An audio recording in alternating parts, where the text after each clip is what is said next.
John Gallianos est le maître incontesté du polygraphe au pays.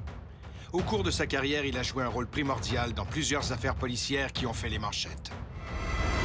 En 1997, la minière canadienne Bre-X est la source d'un scandale d'une ampleur inégalée, prétendant faussement avoir trouvé un important gisement d'or en Asie. Ils se sont rendus là-bas pour vérifier. Ils se sont rendus compte qu'il n'y avait pas d'or.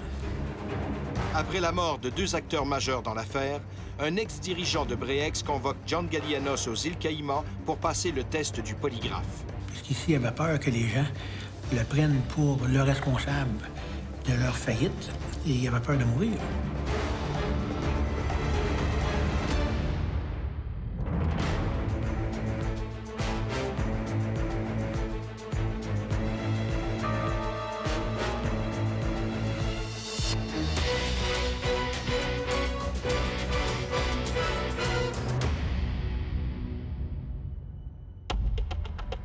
Dans les années 90, Bre-X, une petite compagnie minière de Calgary, attire soudain l'attention des investisseurs. Elle aurait découvert l'un des plus importants gisements aurifères de la planète.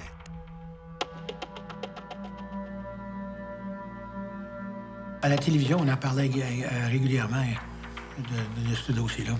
C'était la plus gigantesque fraude là, en or de l'histoire du monde. En 1988, David Walsh fonde Bre-X.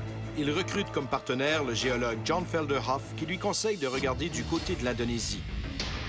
Un territoire que connaît bien son collègue Michael de Guzman. Les trois hommes deviennent les principales figures de l'entreprise qui ne vaut alors qu'une trentaine de cents l'action. Michael de Guzman a avisé tout le monde qu'ils ont trouvé de l'or. Ils ont même fait venir des gens pour vérifier la place. Et ces gens-là sont retournés au Canada pour dire « We found gold ». On a trouvé de l'or. Les annonces successives annonçaient constamment davantage et davantage de réserves. Alors, il y a un effet boule de neige. Hein? Et là, des courtiers d'expérience ont dit, mais voilà, c'est profitable, allez-y. Alors, il y a eu un effet de croissance exponentielle. Et puis, la valeur de l'action a grimpé en flèche. Si vous aviez investi 10 $, vous auriez été millionnaire après le gonflement des actions.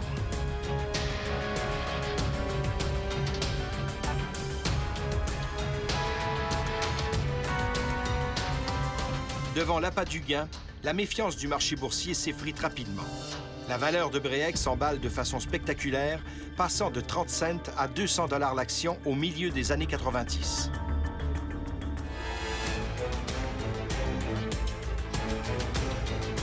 Gonflée par la teneur prétendument exceptionnelle du gisement, la valeur de Bre-X atteint les 6 milliards $.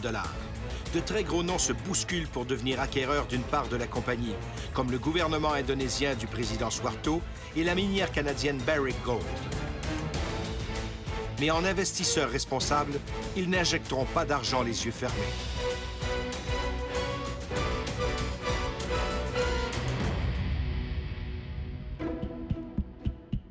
Due diligence, c'est lorsque vous sollicitez un partenaire d'investissement.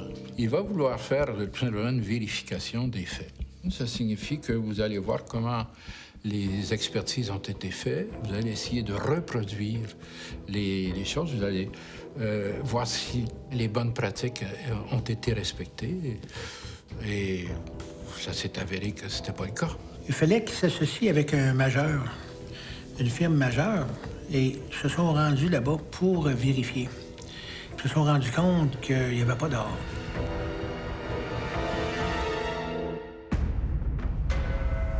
Si l'annonce surprend les investisseurs, plusieurs géologues avaient pourtant flairé le poteau rose depuis un moment déjà. Le gisement les laissait pour le moins perplexes.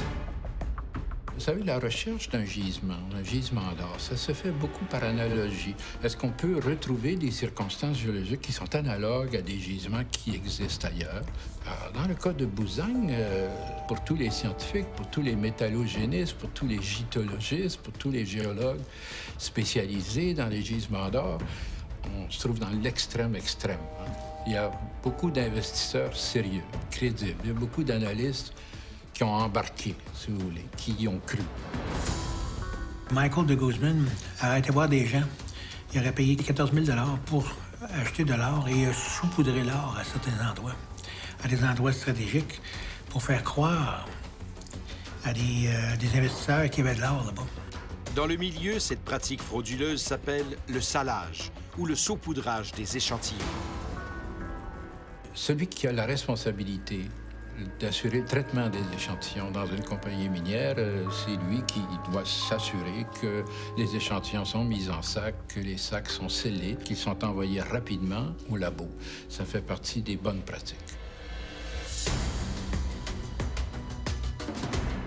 Dans le cas de Breex, il se passait un temps énorme entre l'ensachage et l'envoi au labo, ce qui donnait beaucoup de temps pour la manipulation, l'ouverture des sacs et puis l'ajout d'or qui avait été pulvérisé auparavant. Il y avait un travail méthodique qui était fait dans les sacs. La nouvelle de la fraude fait grand bruit. Lorsque le scandale éclate au grand jour, l'action de Breex dégringole de façon spectaculaire aux grandes dames de nombreux investisseurs.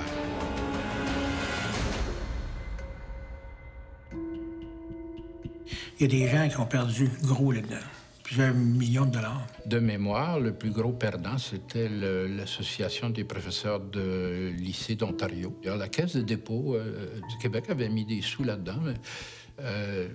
Donc, c'est des pertes sèches. Des entreprises qui ont été égratignées indirectement. Cette firme qui avait fait la validation de cette filiale de SNC-Lavalin, pour aucune faute, elle a quand même perdu sa réputation. Les conseillers, évidemment, je suis sûr que ils n'ont pas continué à donner des conférences pour vanter leur qualité de voyants dans le domaine de l'investissement. C'est comme si tout le processus avait pris une sérieuse gifle.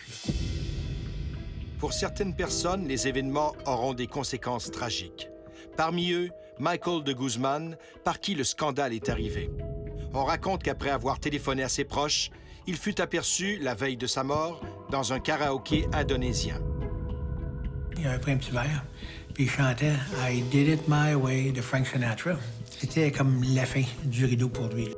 Le lendemain, on vient chercher Michael de Guzman pour le conduire en hélicoptère sur le site du gisement.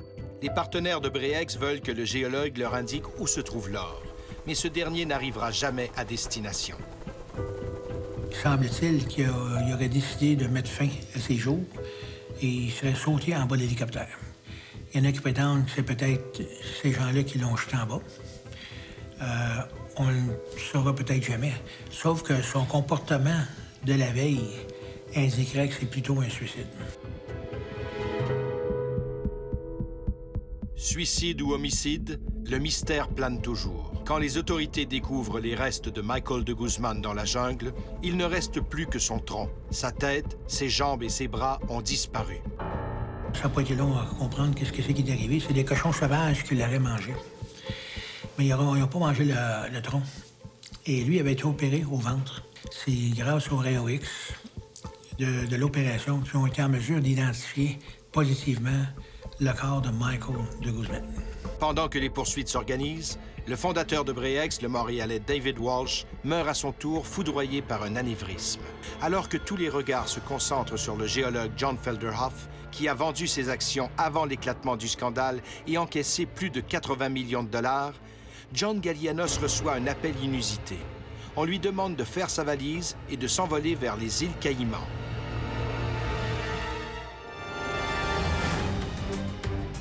Il m'avait invité pour aller souper avec John Felderhoff et sa conjointe ou son épouse de l'époque. J'ai dit non, je fais pas ça.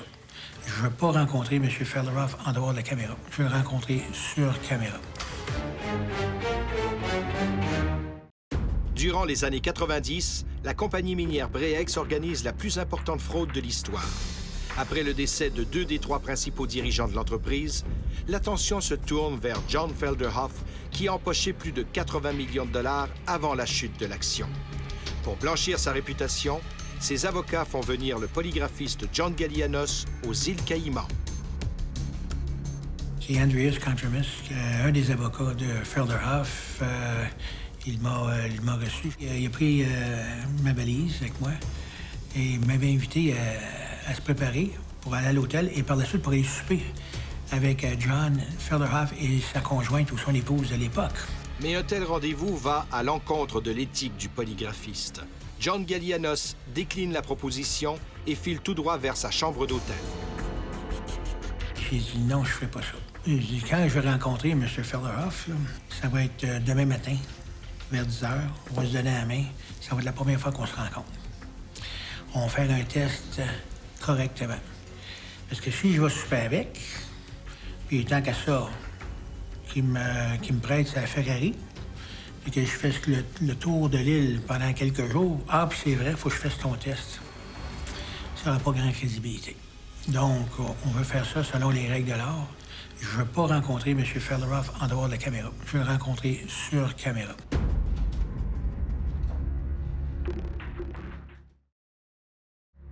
Loin de son lieu de travail habituel, John Gallianos cherche le meilleur endroit pour effectuer un test polygraphique.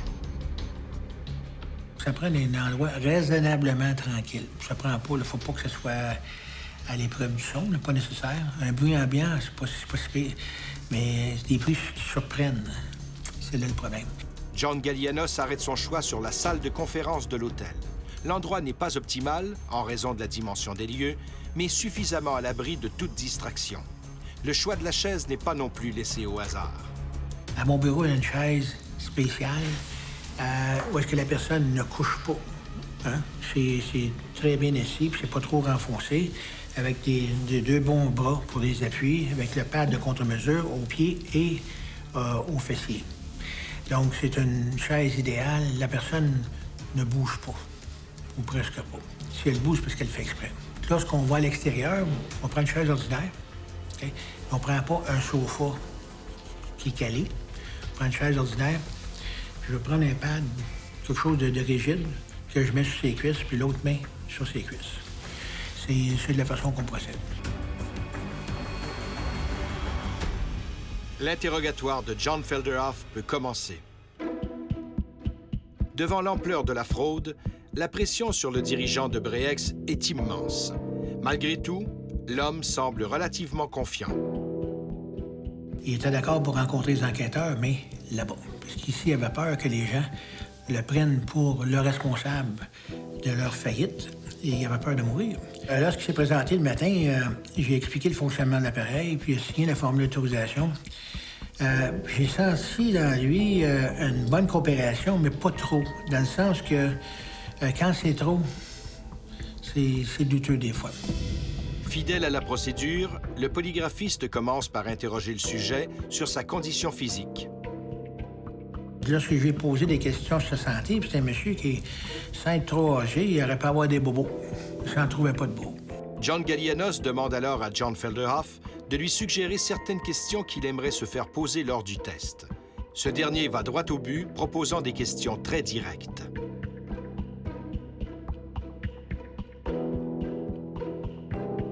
C'était des bonnes questions. J'espère que vous allez me demander si j'ai conspiré à cette fraude magistrale, si j'ai conspiré dans le saupoudrage de l'or, si je le savais que ça se faisait. C'est des bonnes questions. C'est des questions qu'on avait convenues, moi et son avocat, Ben Contremas. Des questions qui pourraient satisfaire la GRC, satisfaire toujours la partie adverse. Parce que si on pose des questions qui ne satisfait pas l'autre bord, on se présente le pour rien. En observant les graphiques, le polygraphiste ne relève rien de significatif au niveau du rythme cardiaque. J'ai fait le test de vérification avec lui sans se lancer dans les airs, sans crier « Yeah ». Je sentais qu'il était bien. Qu'est-ce qui arrive au battement cardiaque? Un petit peu plus bas ou à peu près la même chose. Mais c'était pas plus excité. C'était quand même bien. Felderhoff risque gros si on découvre qu'il est impliqué dans le scandale. Mais même les questions stratégiques ne semblent pas le perturber. J'ai eu très peu de réactions aux questions pertinentes. Et on a des questions qui sont prévues pour le test. Parce qu'on lui demande, on veut que la personne réagisse pour démontrer qu'ils sont capables de mentir sur le test. Puis le monsieur a réagi aux bonnes places. Et il ne pouvait pas pratiquer pour ça. L'homme demeure calme, bien assis sur sa chaise pendant toute la durée du test, alors que certains menteurs s'agitent pour tenter de fausser les résultats. Ce que j'ai constaté également, c'est qu'il n'y avait pas de contre-mesure pour tenter de déjouer le test. Il y a des gens qui vont faire certains mouvements dans le but de tromper le polygraphiste. Puis chez lui, j'ai pas noté ça du tout. Il était coopératif de A à Z. Après l'analyse des résultats, John Gallianos croit fermement que John Felderhoff lui dit la vérité. Il ne serait pas impliqué dans l'orchestration de l'immense fraude de Breex. En polygraphie, on a des graphiques. Avec les graphiques, on a un système de pointage. Tout ce qui est plus 3, plus 4, plus 5 en montant, c'est vérité. Moins 3, moins 4, moins 5 en descendant, c'est mensonger. Entre moins 2 et plus 2, ça veut dire qu'on ne le sait pas. Ça veut dire non concluant. L'interrogatoire terminé, John Gallianos libère le dirigeant de Breex sans toutefois lui révéler son opinion. Celui-ci se montre un peu mécontent, mais le polygraphiste a ses raisons. J'ai dit que j'étais pour montrer ça à 2 autres polygraphistes. Ils sont bien formés. Ils ont été formés au Collège canadien de police à Ottawa. Puis le Collège canadien de police est classé numéro 1 et numéro 2 au monde. 2 personnes du Québec ont regardé les graphiques et ils sont arrivés à la même conclusion que moi, les deux.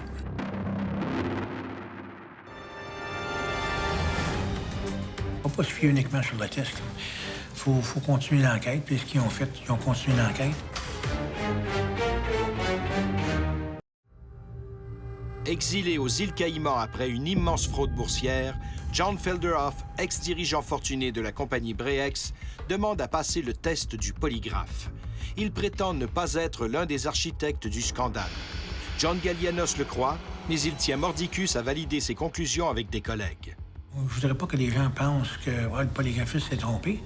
À ce moment-là, c'est que je prends les graphiques, je les montre à des gens qui connaissent le domaine, qui sont à mesure d'évaluer le test, qui sont bien formés, qui sont compétents. En observant les graphiques et la vidéo de l'interrogatoire, les polygraphistes confirment l'opinion de John Gallianos. John Felderhoff ne serait pas impliqué dans cette immense fraude. J'ai alors soumis un rapport détaillé de ma rencontre avec M. John Felderhoff, et plus particulièrement avec l'opinion qu'il disait la vérité, qu'il n'était pas impliqué dans cette fraude. J'ai alors soumis le rapport et la vidéo à Andreas Contremus à Houston, au Texas. Et c'est lui qui l'a transmis à la GRC de Calgary qui enquêtait ça. Or, malgré les résultats du test polygraphique et la conviction profonde de 3 experts que Felderhoff ne ment pas, la GRC refuse de fermer le dossier. Il ne faut pas se fier uniquement sur le test. Il faut continuer l'enquête, puis ce qu'ils ont fait, ils ont continué l'enquête. Faute de preuves, la GRC décide finalement d'abandonner les accusations criminelles, mais un procès civil s'ouvre en Ontario. Lors d'une procédure judiciaire, la défense y va d'une déclaration audacieuse. L'avocat qui représente John Felderhoff a mentionné au commissaire, au juge, que Felderhoff s'était même soumis au test au polygraphe et qu'il avait réussi le test. With flying colors, en voulant dire qu'il avait réussi le test. L'avocat, le parti adverse, s'est levé et a dit « non pertinent, non pertinent, non pertinent ». Et les commissaires ont dit « d'accord, c'est non pertinent », parce qu'on n'a pas fait témoigner de polygraphiste, puis ainsi de suite. Mais c'est certain que ça a été quand même dévoilé aux gens qui ont entendu ça, dont les commissaires qui doivent évaluer la situation.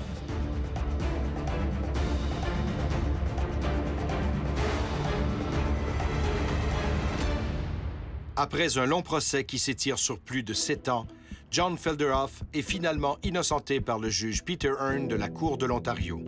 Il croit que l'homme a lui-même été floué par ses subalternes et que la preuve n'a pas été faite qu'il avait agi de mauvaise foi. Cependant, dans la foulée de cette affaire, les autorités resserrent les règles entourant l'exploitation minière. À la suite de Breex, évidemment, la question qu'on s'est posée, c'est comment éviter que ça se reproduise. Lorsque vous émettez des actions ou, sur les places boursières ou lorsque vous faites appel à l'épargne publique, vous émettez des communiqués, vous faites des annonces à l'intention de tous les gens qui ont de l'argent à investir. C'était le cas de Busang, c'est-à-dire qu'on ne mettait pas en doute la crédibilité du communiqué. On prenait pour acquis que c'était vrai. Ils nous disent qu'il y a 200 millions d'onces d'or, ça doit être vrai. Dans le domaine minier, on a introduit des normes qui fait que un communiqué, il doit être signé, non pas par le président de la compagnie, non pas par celui qui veut vous vendre des actions, par un professionnel accrédité, certifié. Alors, les communiqués qui concernent les ressources minières ne peuvent être signés que par un géologue professionnel ou un ingénieur qui va risquer sa réputation, sa pratique, son métier. Quoi qu'en pensent les investisseurs floués et les observateurs du scandale, John Felderhoff est aujourd'hui un homme riche et libre. Quand on parle de Felderhoff, finalement, j'ai eu la visite de polygraphistes du Collège canadien de police à mon bureau, ceux de la Sûreté du Québec, des Belges. Lors de la visite, j'ai pris l'opportunité de lui montrer les graphiques. Et tout le monde était d'accord avec moi.